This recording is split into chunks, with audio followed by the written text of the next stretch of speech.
Waiting. I'm Zui. So first of all, very thank you for you to coming to our interview today. We would like to ask you some questions regarding your career. So as we all know, you are a physiotherapy lecturer in AIMS University. So would you like to introduce yourself further? Okay, my name is Mallisah Kaur. I did my diploma in physiotherapy in AIMS University. So I was one of the first batch of AIMS diploma program. And then I furthered my study in Manipal University, India. From there, I started working in AIMS before pursuing my Masters in University Science Kelantan, majoring in sports science. And why are you interested in physiotherapy? Actually, my interest was more into some exercise prescription, something to do with sports. So that's when I found out that physiotherapy offers the same criteria, which will be like sports education. So that is why I chose physiotherapy. Then why were you becoming a lecturer instead of working in a hospital? Lecturer is because I am more passionate in teaching, and also, well, I have my practice skills on because we have a clinic over here. So it's a plus point. So working in the clinic and also teaching at the same time, so you emerge with both situations. And did you face any difficulties in your jobs or school life? Every job and every school life will have problems, right? So you just need to overcome all the stress, overcome all the critical situation. You just need to be calm and get the things done. Can you give us some example of your when you're facing the difficulties during your job? Difficulties facing my job. When you're doing your job. When I'm doing my job. Okay. When you do your job, there's always someone who come and say that you are wrong. Okay? Well, nobody is perfect. You will go through so many wrong situations. That's how you learn. Okay, but the same person keep pinpointing to that you're wrong in every single thing, though you are right. It's a bit irritating. So in workplace like that, I do get irritated because unnecessary job, which is out of my job description, and sometimes some people when they speak rudely, and you are there in that position not to speak back. So it's a bit difficult to handle yourself, but there's no other choice. You just need to go along with the flow. So you just need to Have you ever thought of giving up? Yes, of course. Giving up at one point is when you can't handle things anymore. But if you sit and think again, you can achieve what you want to do. If you choose to lecture, I'm sure there's something there for you to solve. Like we said, when there's a will, there's a way, and if there's a problem, there's always a solution to overcome it. So if you have a problem, you just overcome it so that you pursue with your dreams. How you find back your passion? How you find back your passion? Find my passion in teaching. What keeps you moving on? Students. Oh. Actually, when you see the students, you become more happier. Actually, you feel that you want to teach more, you want them to gain more, and you put in your 100% of focus in order for them to understand what you want to teach. That is the first thing we should have within us. What are the criteria to become a successful physiotherapist? To become a successful physiotherapist, you need to have the passion, you need to have the knowledge, you need to have empathy, and also your skills. Skills are very important as a physiotherapist. And how do you think about the physiotherapist in 10 years' time? Physiotherapy is actually a very good market nowadays. In 10 years to come, the whole thing is going to change. Allied health faculty might take over to the first top 5 education list is because why? We have a lot of people aging and people are more health conscious these days, and we have a lot of obese patients and diabetes, hypertension. So as a physiotherapist, we can re-educate them how to take care of themselves and many others. and we can put awareness about health in public. Then have you ever met any problematic clients when you're working in a hospital? Everywhere you have problematic clients, you just need to be calm, like I said. Any example of situation that you have faced in about the problematic client? Problematic clients, yes. When, for example, in a hospital setting, when you get a patient and to choose a treatment based on your specialty, and while you were explaining for the patient the procedure, the treatment, what they will feel, how they will feel, so we give them the option of the kind of treatment they want. Okay, and when they said, what do you suggest, and of course we will choose the better modality. Okay, so the better modality is expensive compared to the normal modality, TENS and ultrasound. Correct? Time consuming, one energy consuming. So when you decide, okay, I'll rather go for ultrasound. Okay, and while you were giving ultrasound and the patient don't feel anything, so they said nothing also I feel. Then they start arguing, debating with you, taking out, consuming much of your time. And when you said, sorry ma'am, this is my decision, usually after ultrasound you won't feel nothing much. And they said, no, you just cheated my money, I want to meet the manager, I want to meet the supervisor, and this and that. So the patient created a lot of scene in the hospital. So the supervisor came in, then after that the management came in. It was a problematic thing. Patients don't understand that what you try to explain to them, and they leave the choice to us. So when we do the choice, and they start saying that you're simply doing and you're taking extra money and I'm not feeling any better.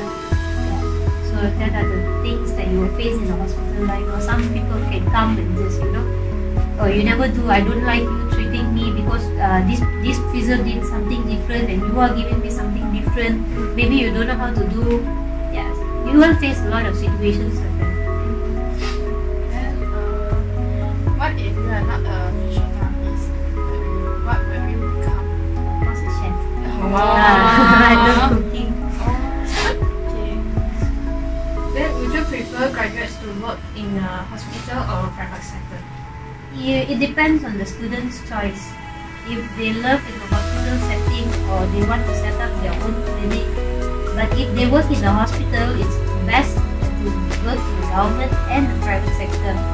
Government is because you have a lot of patients coming in, so you face a lot more challenges on how to lead, time management, and so many other things. In private sector, you need to learn how to communicate well, good communication skills, self-effectiveness, how to limit your clients during the time limit. Then we do suggest students to study master after they completing their degree. Actually, not really, because what I really experienced is that after degree, you need to have a working experience first. Sure. Yeah, in order for you to proceed with your masters. That's when you will know which area you want to specialize, which area you are good in, which area you feel comfortable at. Like, for example, after degree, you start working. You face a lot. You get a lot of neuro patients. You get a lot of muscular sports injury patients, geriatric patients, or maybe FEEDS or Down syndrome. Many cases you will come through, and you gain more experience. You know how to overcome situations. But if you directly go to masters, complete masters, you are highly educated. Who is going to take you with no work experience?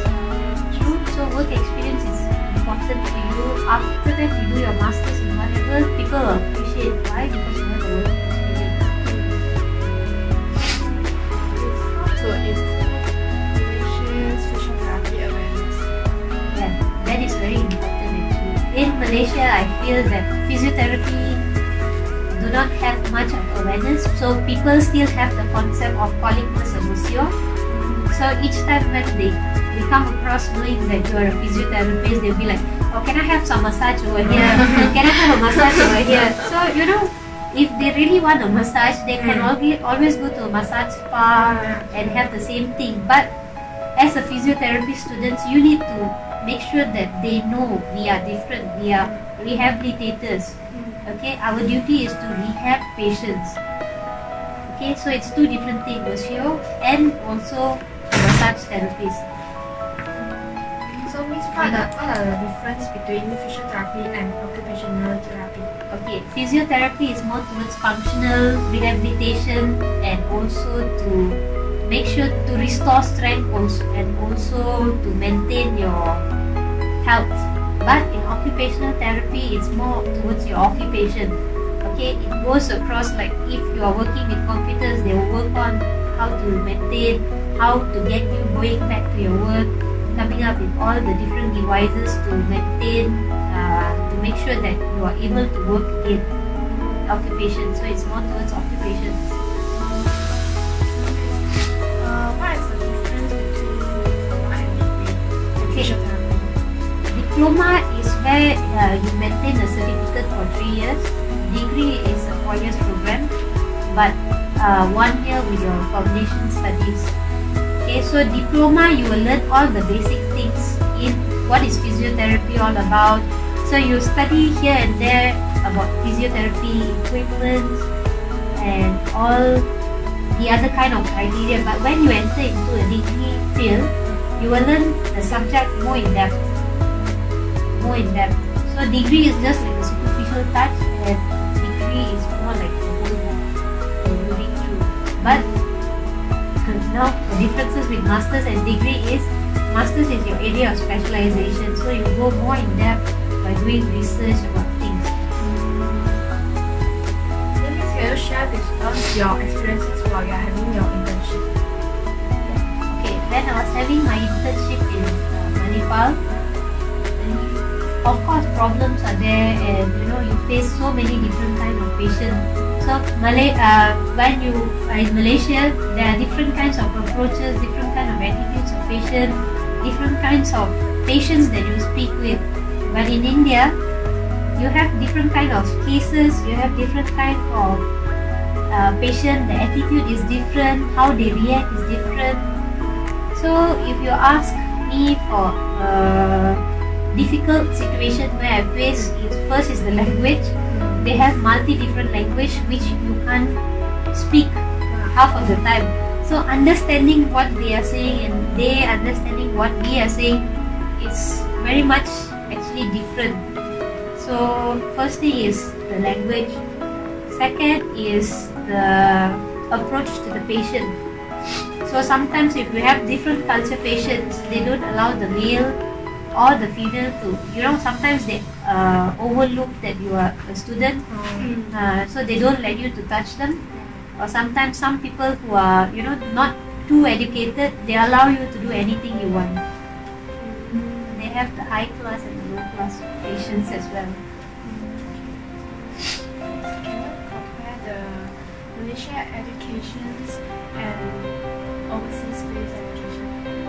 Malaysian-based education, if you ask me, my personal opinion is that most of the students are spoon-fed. They need to know which chapter from, how to study, where to study from. It's like basically you are teaching each and every paragraph, each and every sentence to the student, making sure that they understand.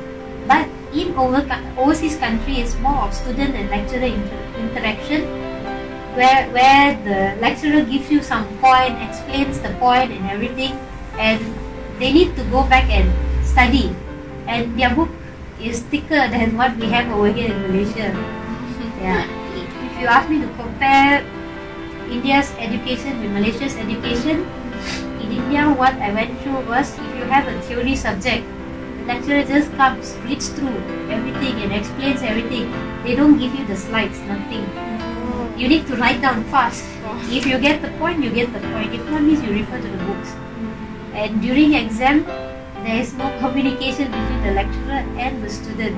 You just need to take the book, read the whole book by yourself, and don't know what is coming up. Yeah, so it's self-learning, we call it. So their system is, when you self-learn, you learn a lot more, rather than the teacher telling you study this for your exam, study that for your exam.